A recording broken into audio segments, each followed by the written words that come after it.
Why do toxic partners suddenly spiral into unpredictable rage or obsessively try to return the very moment a relationship ends?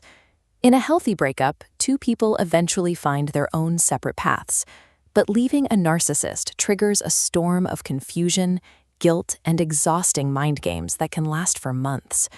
To understand why, imagine your partner is a beautifully ornate teacup. On the outside, it looks perfect, but there is a deep, unfixable crack hidden at the very bottom. You have spent the entire relationship acting as a watering can. You constantly pour your time, love, and energy into that cup, hoping it will finally be full. Because of that crack, the cup is always leaking. No matter how much you give, the person inside remains perpetually empty and dissatisfied. When you finally walk away, they don't grieve the loss of your personality or your company. They panic because their primary source of emotional fuel has suddenly vanished. To understand this panic, we must look at how a narcissist's brain is wired for rejection. Researchers studying brain scans identified a circuit called the social pain network. In narcissistic brains, this area is hyperreactive. They process social rejection like a severe physical injury, triggering a blaring internal alarm, making it impossible to regulate emotions. To quiet this alarm, they rely on narcissistic supply, a steady stream of attention, praise, and control that acts as a bandage for their ego. When you leave, they suffer a severe ego injury.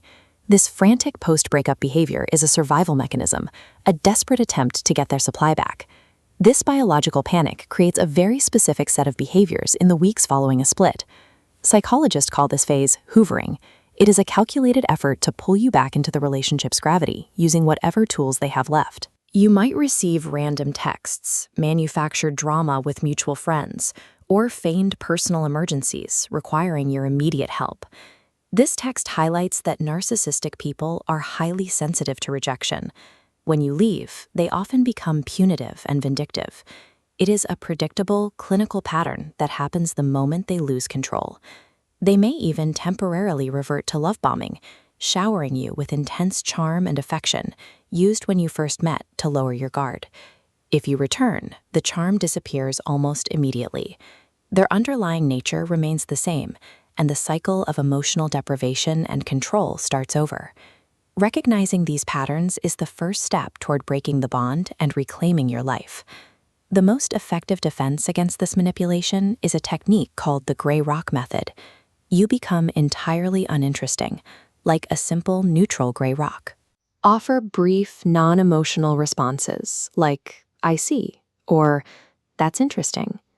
This starves the narcissist of the chaotic emotional reactions they crave, until they eventually look elsewhere for supply.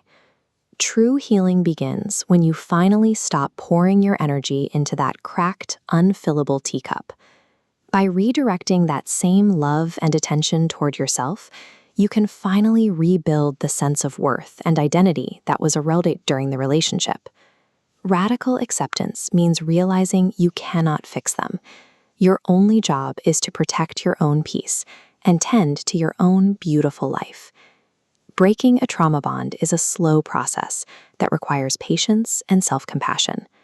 To support you on this journey, we have developed a specialized workbook with exercises designed to help you navigate recovery and stay grounded in reality. You can find the link in the description to get your copy. Please like and subscribe to join our community of survivors moving toward a healthier future.